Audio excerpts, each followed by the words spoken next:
aquí espero que se gocen.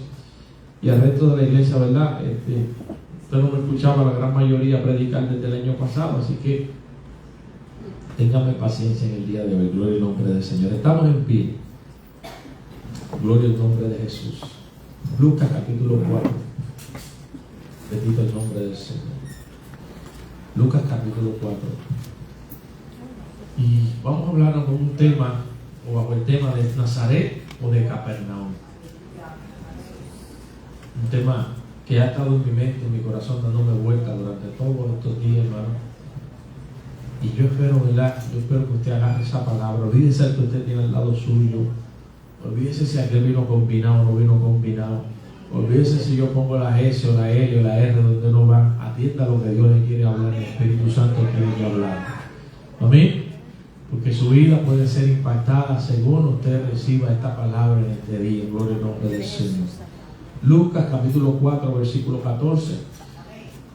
Leemos la gloria del Padre, del Hijo y del Espíritu Santo. Amén. Y Jesús volvió en el poder del Espíritu. ¿A dónde? Y se difundió su fama por toda la tierra de alrededor. Y enseñaba, ¿dónde? Y era glorificado por todos. Ahora el 16 dice: vino a Nazaret, donde se había criado, y en el día de reposo entró en la sinagoga conforme a su costumbre, y se levantó a leer, y se le dio el libro del profeta Isaías, y habiendo abierto el libro halló el lugar donde estaba escrito: el Espíritu del Señor está sobre mí, por cuanto me ha ungido para dar buenas nuevas a los pobres. Escuche bien, Cristo fue ungido, fue señalado, fue escogido, fue comisionado para dar buenas noticias a los pobres. Me ha enviado a sanar a los quebrantados de corazón, a pregonar libertad a los cautivos y vista a los ciegos, a poner en libertad a los oprimidos, a predicar el año agradable del Señor. Y enrollando el libro, lo dio al ministro y se sentó, y los ojos de todos en la sinagoga estaban fijos en él. Y comenzó a decirles: hoy se ha cumplido esta escritura delante de vosotros. Y todos daban buen testimonio de él y estaban maravillados de las palabras de gracia que salían de su boca, y decían: ¿no es este el hijo de José? Él les dijo: sin duda me diréis este refrán: médico, cúrate a ti mismo. De tantas cosas que hemos oído que se han hecho en... ¿dónde? Haz también aquí en tu tierra. Y añadió: de cierto os digo que ningún profeta es acepto en su propia tierra. Y en verdad os digo que muchas viudas había en Israel en los días de Elías, cuando el cielo fue cerrado por 3 años y 6 meses, y hubo gran hambre en toda la tierra. Pero a ninguna de ellas fue enviado Elías, sino a una mujer viuda de Sarepta de Sidón. Y muchos leprosos había en Israel en tiempos del profeta Eliseo, pero ninguno de ellos fue limpiado, sino Naamán el sirio. Al oír estas cosas, todos en la sinagoga se llenaron de ira, y levantándose le echaron fuera de la ciudad y le llevaron hasta la cumbre del monte sobre el cual estaba edificada la ciudad de ellos, para despeñarle. Mas él pasó por en medio de ellos y se fue. Rapidito busque Mateo 13:53. Gloria al nombre del Señor. No se preocupe que lo tengo parado unos minutos, pero después van a estar 2 horas y media sentados. Gloria al Señor. Mateo 13:53, ¿lo tenemos? Aconteció que cuando terminó Jesús estas parábolas, se fue de allí y vino a su tierra. ¿Dónde? ¿A dónde dice? Nazaret. Les enseñaba en la sinagoga de ellos de tal manera que se maravillaban y decían: ¿de dónde tiene esta sabiduría y estos milagros? ¿No es este el hijo del carpintero? ¿No se llama su madre María y sus hermanos Jacobo, José, Simón y Judas? ¿No están todas sus hermanas con nosotros? ¿De dónde pues tienen estas cosas? Y se escandalizaban de él. Pero Jesús les dijo: no hay profeta sin honra sino en su propia tierra y en su casa. Y dice el versículo 58, que es clave en esto: y no hizo allí muchos milagros a causa de la incredulidad de ellos. Y no hizo allí muchos milagros a causa de la incredulidad de ellos. Quiero que oremos, me presente delante del Señor, pídale a Dios que sea Dios que hable, voz de Dios y no de hombre. Padre, en el nombre de Jesús, te damos gloria en esta hora. Gracias porque estás aquí y gracias por el privilegio de tener las Escrituras ante nosotros, Señor, como testimonio de ti, de tu fidelidad, de tu poder, de tus palabras. En el nombre de Cristo, tu Hijo, Dios, glorifícate en nuestros corazones, en nuestra mente, en nuestras vidas, Señor amado, y haz conforme a la necesidad que hay entre tus hijos, Señor, enfermedades, situaciones, Señor amado, problemas, Señor, dudas, confusión, Dios mío, pero en medio de todo, glorifícate, Señor, y glorifica a Jesús, no solo aquí, sino también allá a la distancia, por Cristo Jesús. Amén. Gloria al Señor. Amén. Pueden sentarse, mi amado. Le damos la bienvenida, ¿verdad?, a todos los hermanos que estuvieron de vacaciones. Qué bueno que están aquí. Siempre, hermano, la familia hace falta. Nos gozamos. Ya, yo no sé si queda algún otro de vacaciones, pero qué bueno que llegaron. Ahí tenemos unos cuantos ausentes, pero usted está aquí.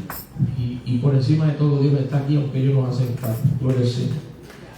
Bien, mis amados, de Nazaret o de Capernaum, ambas aldeas o ciudades formaban parte de la región de Galilea. Galilea, en el mapa, que es de la parte más norte, lo que es, ¿verdad?, Israel, la parte más arriba. Y Galilea tenía una particularidad, estaba mucho más lejos de lo que es Jerusalén como tal, donde estaba el templo. Y en algún momento dentro de la historia de Israel, que es una historia bastante larga y turbulenta a través de los años, Galilea pues fue poblada por gentiles en algún momento. Y como ocurrió para los tiempos de allá de los nietos de David, que cuando el pueblo de Israel le dio la espalda a Dios, el pueblo se movió de esa parte de la tribu de Israel, se movió más a Judá a causa de el pecado que había, ¿verdad?, y se movieron por la idolatría. Pues en Galilea pasó algo similar. Como había tanta gente de otras naciones allí, también gran parte de la gente fiel se movieron, mi hermano, aleluya, hacia más al sur, y se quedó mucho pueblo allí que no era realmente judío, y pues se empezó a crear a nivel cultural dentro de lo que era el pueblo israelí como tal, como cierta apatía a ese lugar, tanto que en algún momento, ¿verdad?, tuvieron que repoblar nuevamente con judíos ese lugar, porque pues había muchos extranjeros. Pues ¿qué es lo que pasa? Se crea una cultura en términos generales del pueblo, donde en Galilea pues eran gente como de menor calaña. Por eso es que dicen, y de Nazaret puede salir algo bueno. Pues Nazaret estaba también en Galilea, pero más al sur, un poquito más al sur. Ahora, si usted recuerda, cuando Pedro negó a Jesús en algún momento, alguien le dijo, mira, habla como ellos, porque tenían un acento particular. Usted sabe, ¿verdad, hermano?, que si usted ha conocido personas de allá de la parte norte, Moca, Guadilla, ellos tienen una particularidad en la forma de hablar. Si usted se va para allá, para San Sebastián, también tienen cierta entonación que cambia, ¿verdad? Lo mismo pasaba con Galilea. Entonces, pues no se esperaba que muchas cosas buenas, maravillosas salían de allí por ese etnocentrismo que existe en los seres humanos. No, yo soy de tal sitio. Ahora mismo, ¿verdad?, los de Guaynabo dicen Guaynabito. ¿Alguien adora al Señor? ¿Habrá algún Guaynabito aquí? Gloria al nombre del Señor, aleluya. Y es una forma despectiva, no se crea, de burlarse de la gente de Guaynabo, hermano, que son nuestros hermanos también. ¿Alguien puede adorar a Dios? Pero por los galileos había ese tipo de situación. Y lo que me está curioso es que Cristo, aunque nace en Belén, se cría en Nazaret, inicia su ministerio en Galilea, cerca del mar de Galilea, allí del lago. Allí Jesús empieza a llamar a sus discípulos y empieza a llamar a gente. Esas eran las cosas que ponía el Señor en mi corazón, a llamar gente, pecadores, gente sencilla, hermano.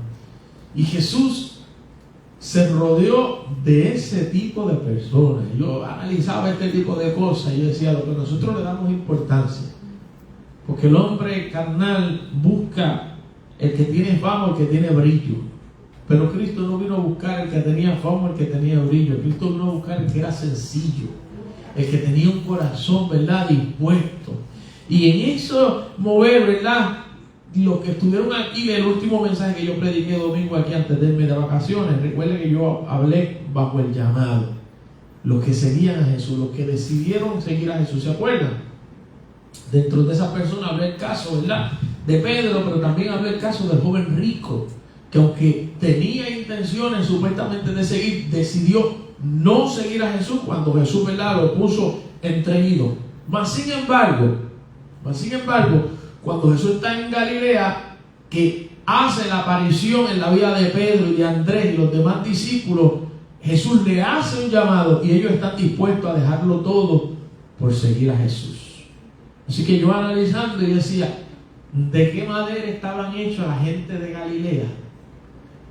O más bien de Capernaum. ¿De qué madera estaban hechos estos hombres que eran tan sensibles a la voz de Cristo? Porque recuerden que Cristo andaba como un hombre como usted y como yo. O sea, Cristo no andaba con un aura en la cabeza, y no, Cristo era un hombre común y corriente. Pero ¿qué tipo de sensibilidad había en esos corazones? Que Jesús les habló y ellos respondieron al llamado de Cristo. ¿Y qué tipo de personalidad tenía la gente de Nazaret?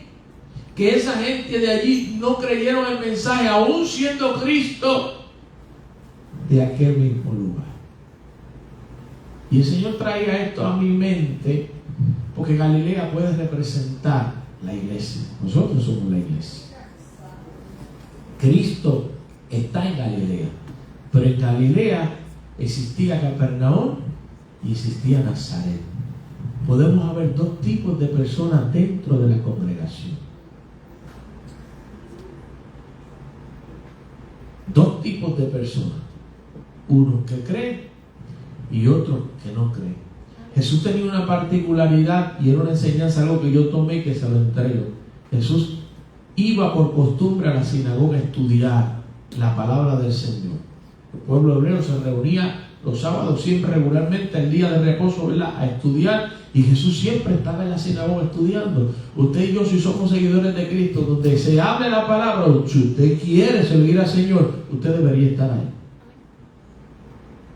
Porque la Biblia dice que no solo de pan vivirá el hombre, sino de toda palabra que venga de la boca de Dios. Usted lo que necesita es palabra de Dios para usted sobrevivir y mantenerse firme, porque ese es el alimento suyo y mío.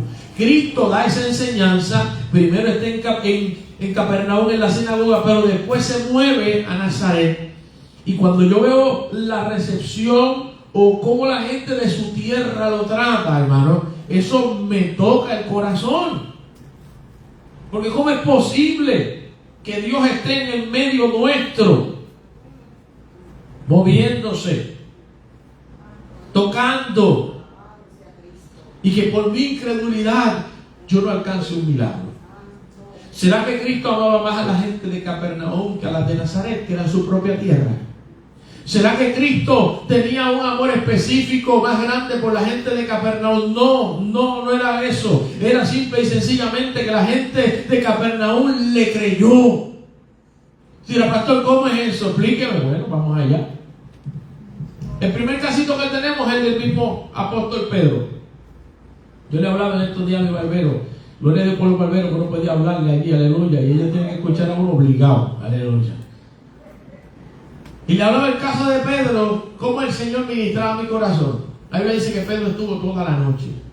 Y yo, que soy un pescador frustrado, porque esa es mi realidad, yo voy a pescar y si en 2 horas, 1 hora y pico no cae nada, me voy. Yo no vivo de la pesca. ¿Usted me escuchó? Y cuando usted no vive de algo, si usted no le sale, ¿qué usted hace? Me voy. Pero Pedro vivía de la pesca, porque si Pedro se amaneció pescando, es porque necesitaba comida para su casa, para lo suyo. Él tenía deudas que cubrir. Y Jesús permite, escúcheme, Jesús permite, porque lo que pasa en nuestra vida, el Señor lo permite. ¿Usted me está escuchando? Jesús permite que él y sus amigos estén toda la noche pescando, aleluya. Y yo me imaginaba este escenario porque cuando salen que están lavando sus redes, yo me lo puedo imaginar. Porque yo he ido a pescar, aunque sea de embuste, pero no cogimos nada. Ahora lavar estas cañas, pues yo lavo las cañas después que pesco. Ahora voy a tener que, cuando llegue a casa, uno llega a la casa y no es a comer, es a lavar primero las cosas que uno utilizó. Y yo me lo imagino a ellos, ¿verdad? Todos allí, rayos, toda la noche. No cogimos ni un salpiche, que si esto. Y de repente se aparece un individuo fresquecito, con cara de lechuga. Alaba lo que él vive, aleluya. ¿Me prestan la barca? Aleluya. ¿Me prestan la barquita para yo hablarle a esta multitud que está aquí? Y la parte humana que usted y yo tenemos, porque todos la tenemos, yo estoy seguro que estaban cansados, probablemente tenían hambre, estaba él quizás pensando, ¿verdad? Aunque no me diga que en esos tiempos no había teléfono, porque no había, pero yo voy a poner que tengo que pagar el celular, aleluya, que hay que pagar la casa, que ahora, aleluya, la hipoteca viene ahí, aleluya. Yo me imagino en la mente de Pedro, no pudimos coger nada, aleluya, y no pudimos coger nada, y Cristo llega en un momento inoportuno. Porque ese Cristo cuando quiere probar nuestra fe, de que estamos hechos, si estamos dispuestos, Jesús provoca situaciones en nuestras vidas totalmente adversas para ver de qué estamos hechos.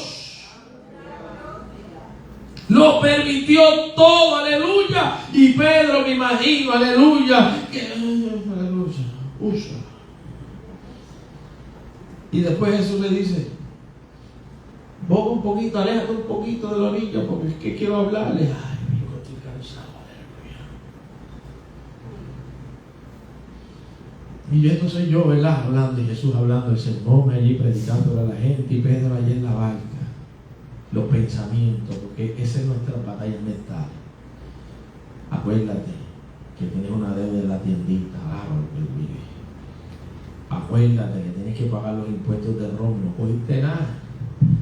Recuerda que tienes esta situación allí familiar, recuerda y no cogiste nada. Las batallas mentales, o tal vez quizás se decidió escuchar al maestro. No sabemos qué pasó en ese momento.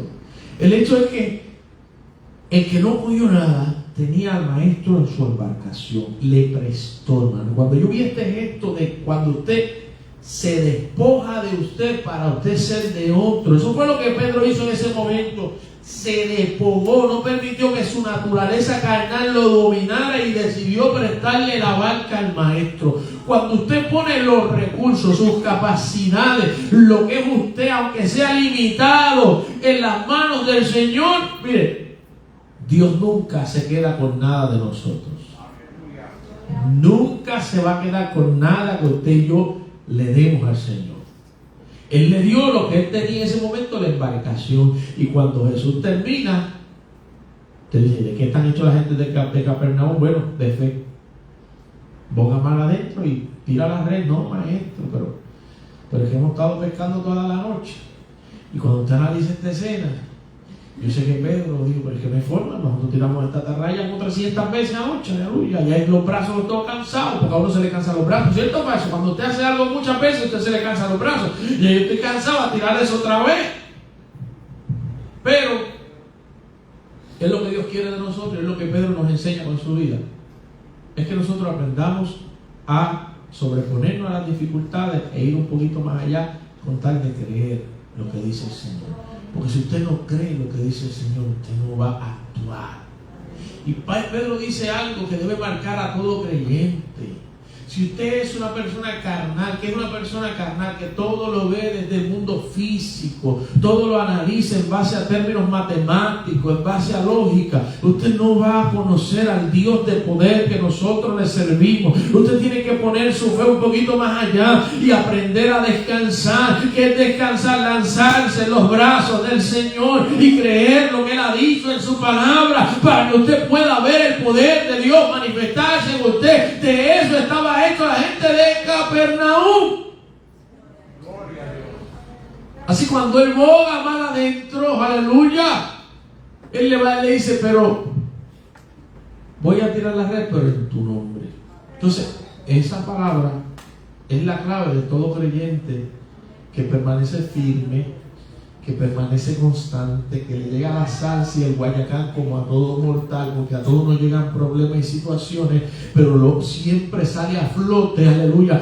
No es suerte, no es que es el favorito de Dios, es que para el que cree todo es posible. Alabado sea, para el que cree todo es posible. Y él, aleluya, dijo: en tu nombre yo voy a actuar y voy a tirar esas redes. En tu nombre yo voy a obedecer y voy a hacer lo que tú me estás diciendo, aunque no me parezca razonable. Las cosas de Dios no te tienen que parecer razonables. Hay que creerlas, hay que actuar y punto.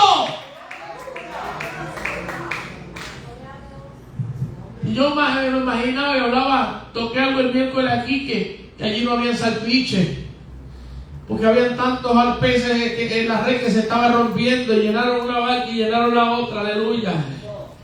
Ay, aleluya, mi papá diría: se la regó el pelo a mar. Ahora es que la cosa se puso buena, gloria al nombre del Señor, aleluya. Y cuando Pedro ve, aleluya, esa barca llena, que llama a los amigos, aleluya, Pedro puede ver algo, y es un milagro de multiplicación de un Dios de provisión.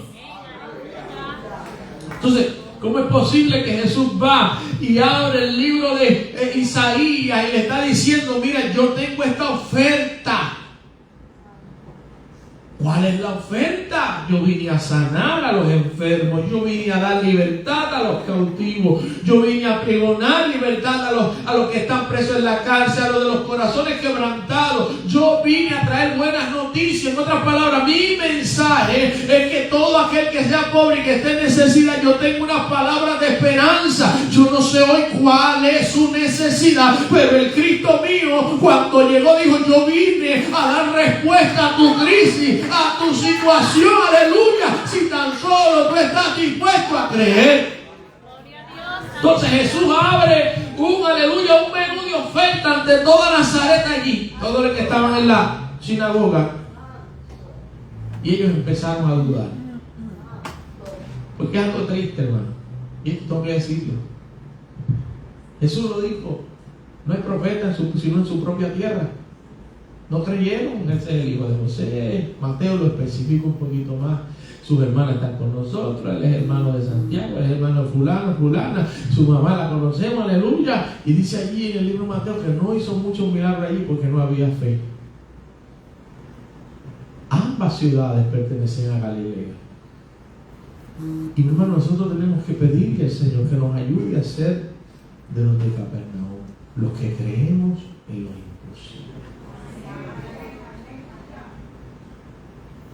Los que creemos que el poder de Dios puede obrar en cualquier situación de nuestras vidas, de nuestros hogares, de nuestra familia. Nosotros tenemos que buscar y servir a Dios con esa certeza de que Dios no hace acepción de personas.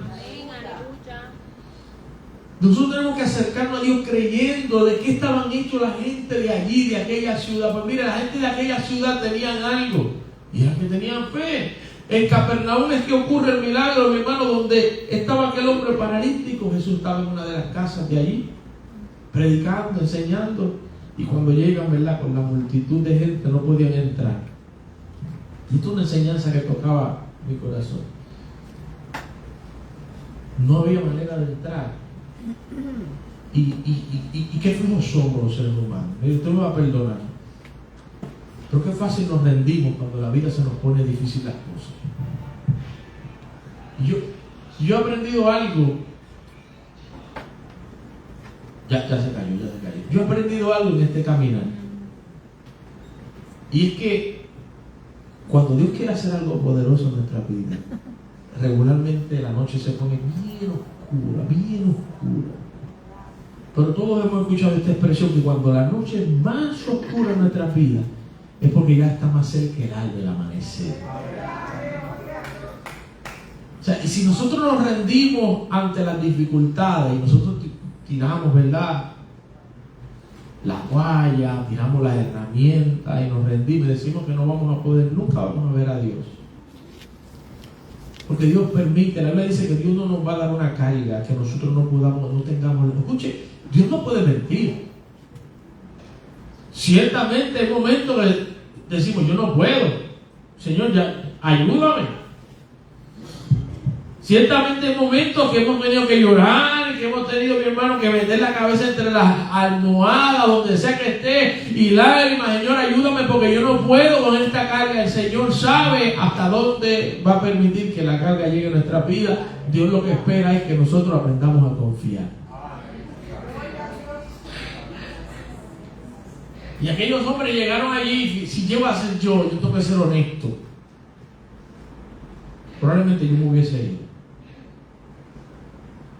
Yo le hubiese dicho a ese fulano que no podía caminar.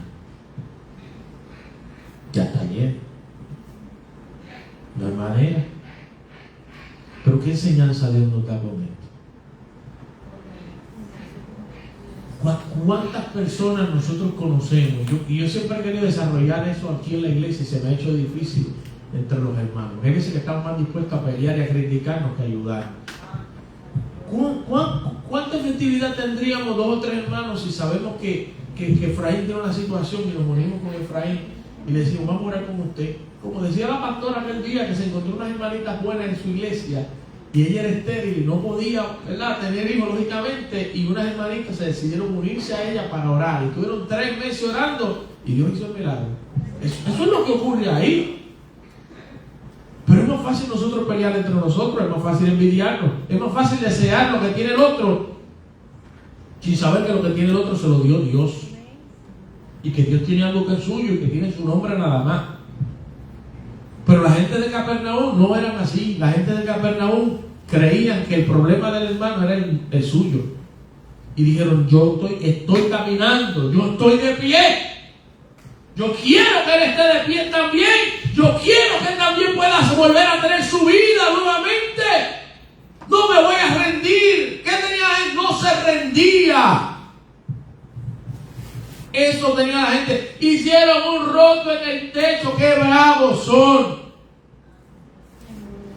Lo que usted y yo podemos, hermanos, si tan solo aprendiéramos a unirnos como iglesia y dejáramos esa mentalidad, aleluya, de allá que no es cristiana, de que yo estoy bien, aleluya, o que qué triste lo que te está pasando, pero me olvidé. ¿Por qué no podemos unirnos?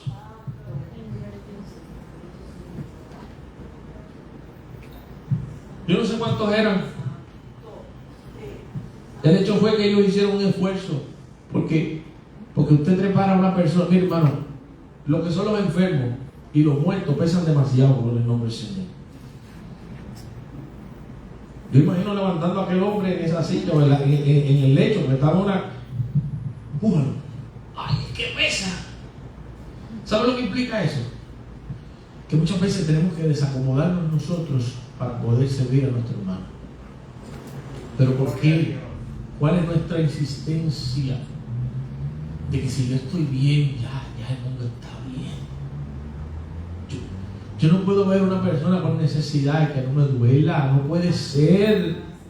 Yo no puedo saber que mi hermano o mi hermana está sufriendo y que a mí eso no me inquiete y que a mí eso no me mueva a orar y clamar por él, al Dios que puede cambiar su realidad. ¿De qué estaba hecha la gente de Capernaum? Esos campesinos que no sabían hablar bien estaban hechos de fe. Gente que creía en el poder de Cristo, gente que creía que Cristo podía cambiar cualquier situación.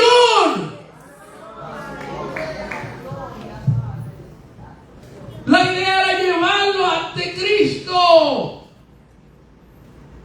Y si nosotros nos aprendiéramos a unir más, nosotros veríamos a más paralíticos caminar.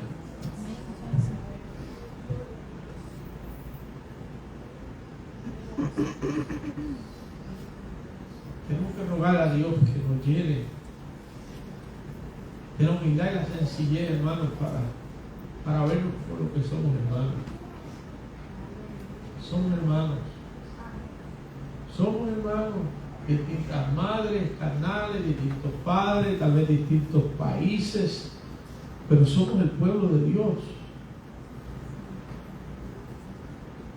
Y la Biblia, yo no voy a encontrar nunca ningún texto que Dios hable de llanero solitario y llanera solitaria. Dios siempre habla de la unidad. Se convocaba el pueblo, se reunía el pueblo, se iban de rodillas. Jesús mismo, su ministerio no lo desempeñó solo, se llamó a 12 hombres para enseñarles. La Biblia nos enseña eso.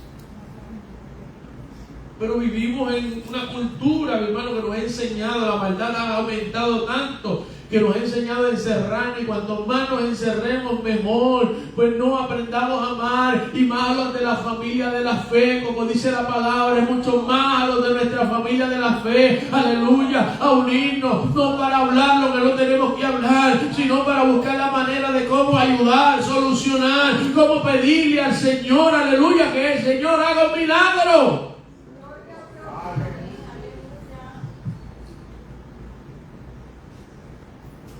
Todavía yo estoy aquí en shock. Prepara aquel enfermo allá arriba. Abrir el techo. Yo imagino los dueños de la casa. ¿Qué pasó aquí? ¿Rapón? No. Y la paja tal vez cayendo cuando Jesús hace así.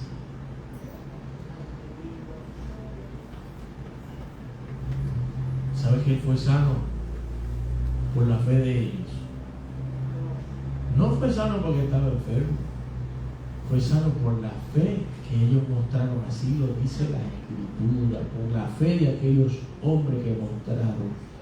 ¿De qué estaba hecha la gente de Capernaum? De fe.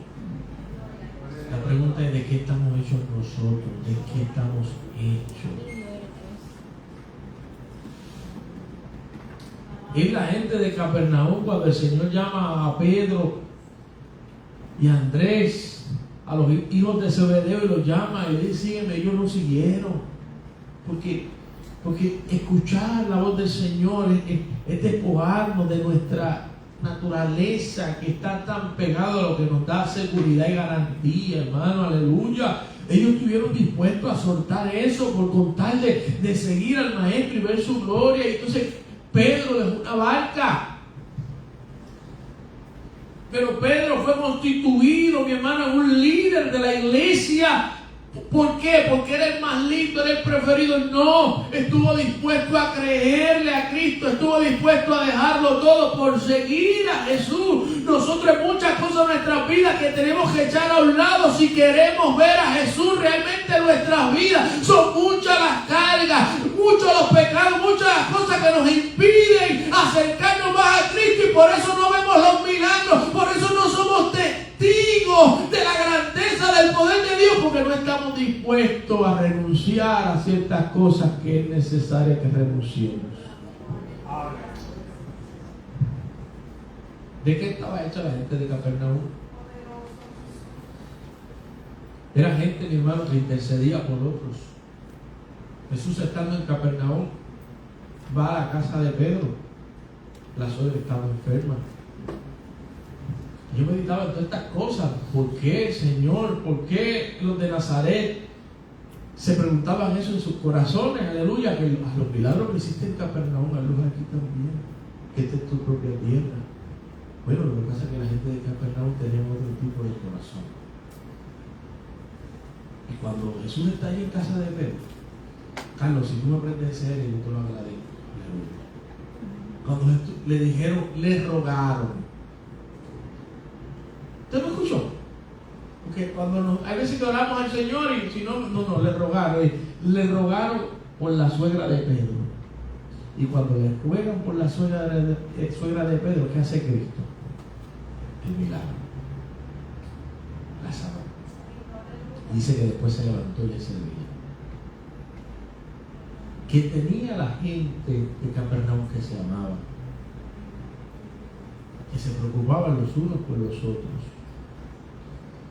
Mira, hermano, estos 40 días, yo no sé cómo la gente, cómo usted lo visualizará. Estos primeros 40 días del año, nosotros, los servicios de la semana son de oración intercesión. Yo no sé cómo usted lo visualice. Como que puede que alguien diga que bueno, vamos a orar, que bueno, voy a presentar, ¿verdad? Vamos a presentar el trabajo del año, los hermanos, vamos a orar por la familia, pero quizás hay alguien que diga, qué fastidio, orar, esos puntos a mí no me gustan. Qué malestar. ¿Cómo yo puedo decir eso? Si una de las cosas que más Cristo hacía era orar.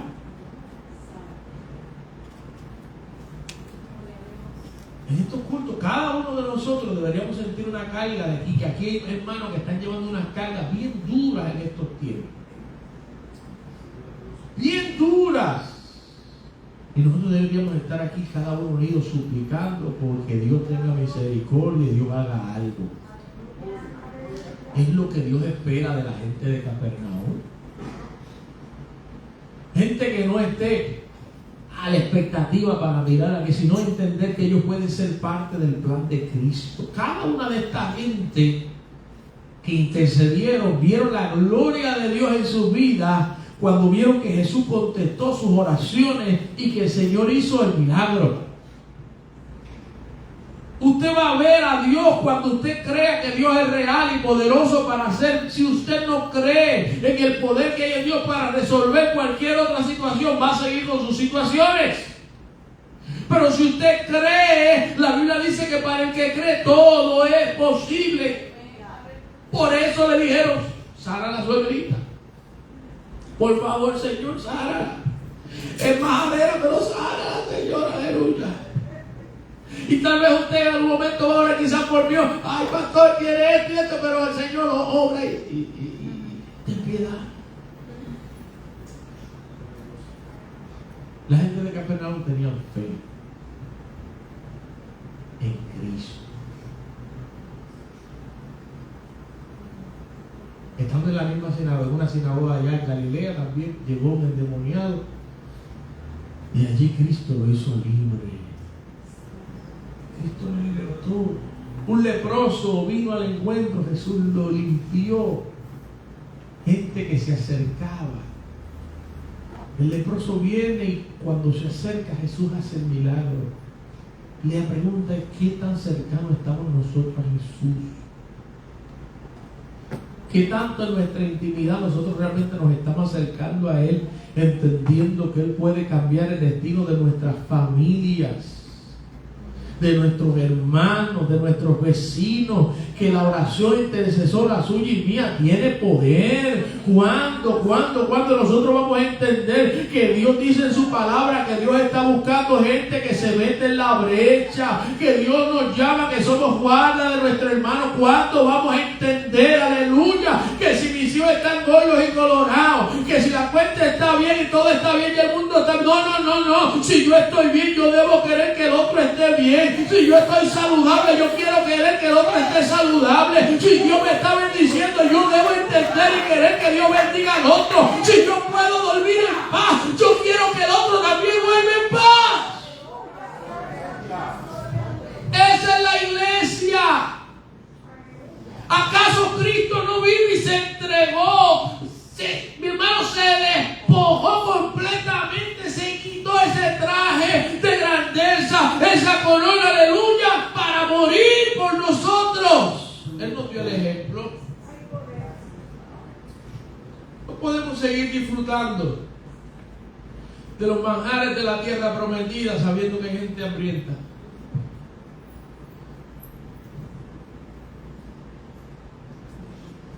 No podemos estar tranquilos, hermano, sabiendo lo que Cristo ha hecho en nuestras vidas, aleluya, y vivir la vida como que no nos importan los demás.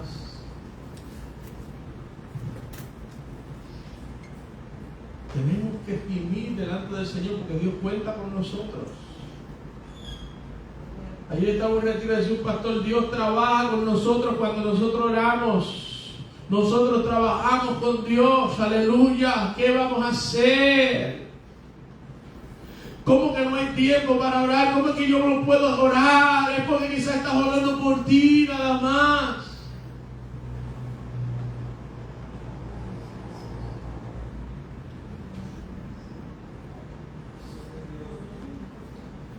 Yo no sé qué le diremos al Señor. Pero la Biblia dice que nosotros somos deudores, que nosotros debemos dar por gracia lo que por gracia hemos recibido. Si somos deudores, es que debemos vivir en gratitud y agradecimiento porque tenemos una deuda, aquel que nos redimió en la cruz del Calvario.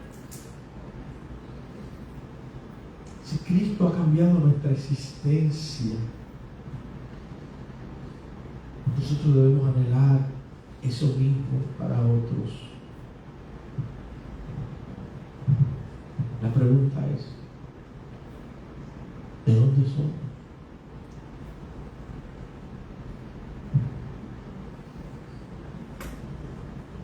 Nazareno.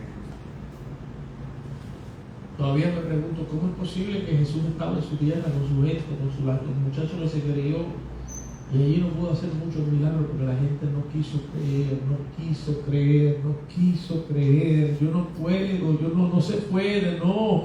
Hay que pedirle, Señor, aumenta mi fe, dame fe, yo quiero verte obrar. Tú no sé cuánta gente en este lugar Dios ha sanado aquí. Un montón de gente. Dios la gloria. Y uno escucha los testimonios, algunos se acercan, otros muchas veces callan, pero son muchos. ¿Por qué unos sí y otros no? ¿Dónde está nuestra fe? Llaman a orar por los enfermos, nosotros no creemos que Dios puede hacer algo. Que venga el evangelista tal, y viene fulano, todo el mundo viene al altar. No conocen a fulano y se les olvida que no es ni fulano ni perencejo el que hace la obra, que es el poder de Dios. Que cuando usted viene aquí para que oren por usted no tiene que venir pensando, es fulano que va a orar por mí, venga creyendo que Dios lo podía hacer. Porque Dios usa a quien Él quiere y como Él quiere. Es que es la fe. Es la fe. Es la fe lo que provoca que el poder de Dios se haga patente en tu vida, en la mía, en la de mi hermano, en la de mi amigo. Entendamos hoy que Dios necesita una iglesia de rodillas, clamando y orando los unos por los otros, clamando por nuestro Puerto Rico, mi hermano, aleluya, que va de pata abajo, aleluya, clamando por nuestros líderes religiosos que cada día empeñan más el mensaje, clamando, aleluya, por la pureza dentro de lo que es la palabra en el pueblo. Esa oración la hacemos tú y yo. Si no oramos para que Dios levante hombres y mujeres de Dios, vamos a estar recibiendo, aleluya, palabra adulterada. Nos toca clamar a nosotros. Ese trabajo es de la iglesia. No que me prediquen lo que yo quiera. No, que prediquen la verdad de Dios. Eso es lo que usted tiene que orar.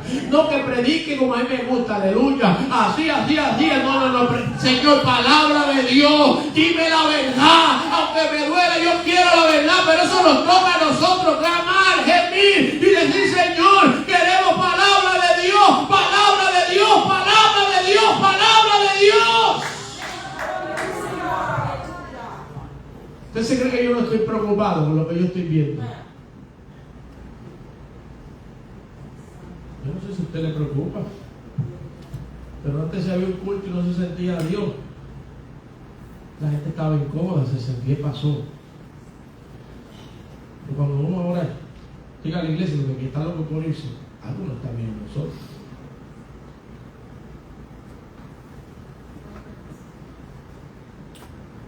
Si antes de yo entrar ya yo me quiero ir, algo no está bien conmigo.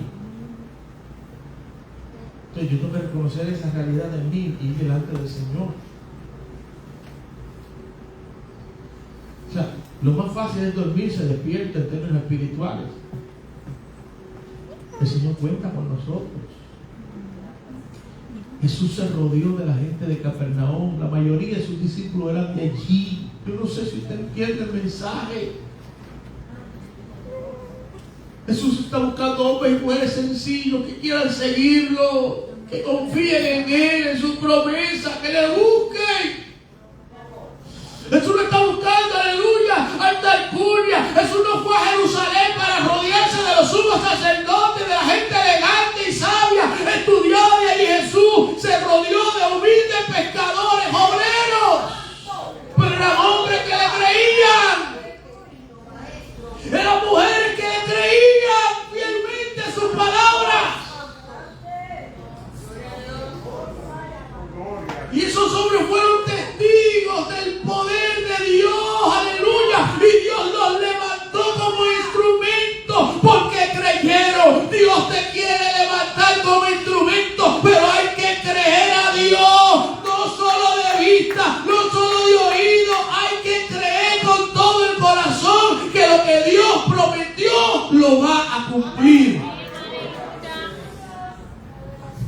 En tu nombre. En tu nombre, Señor.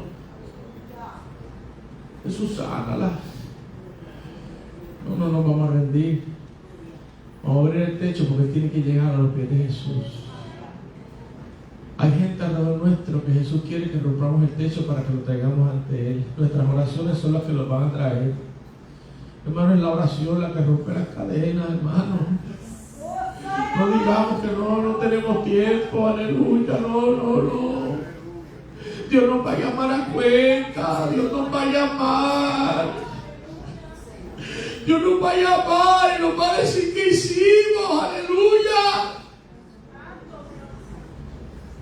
Nunca hay tiempo para buscar a Dios, nunca hay tiempo para ayunar, nunca hay tiempo, aleluya, puesto en nuestros quehaceres, envuelto en nuestras preocupaciones diarias, envuelto en lograr alcanzar cosas, aleluya, vanas que se van a perecer, cuando lo más importante, aleluya, Dios nos lo ha puesto a nuestro y nosotros lo hemos ignorado. ¿Quién va a clamar por las almas? ¿Quién va a clamar por las almas? Tanto poderoso es Dios. Si no hay quien les predique.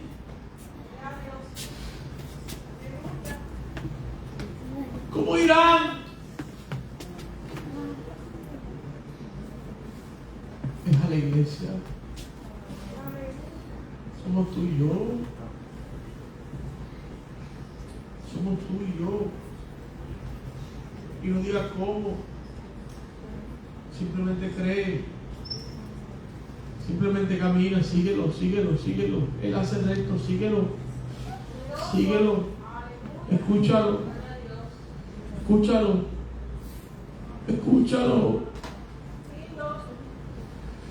Escúchalo y síguelo.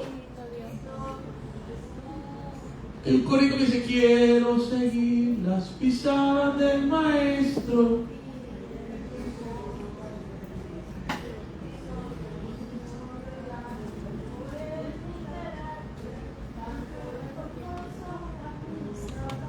Señor, el Señor quiere que le sigamos. No al hombre. Hoy hablamos en la clase: no siga figuras de hombre. Los hombres todos somos los pecadores, igual que usted. Todo viene a Cristo. Centre su mirada en Jesús. Escuche su voz, escuche la palabra y créala. Hay veces que nos resulta contraproducente. Es más, la mayoría de las veces, muchas de las promesas de Dios ante los ojos del hombre carnal, dice: eso no tiene lógica. Pero Dios no busca gente lógica, Dios busca gente de fe. Dios busca gente como Abraham, aleluya. No es lógica, gente de fe.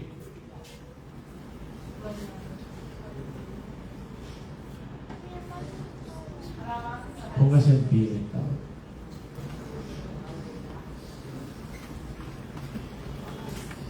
Inclinemos nuestro rostro y hagámonos esta pregunta bien personal: ¿de dónde soy? ¿De Nazaret o de Capernaum?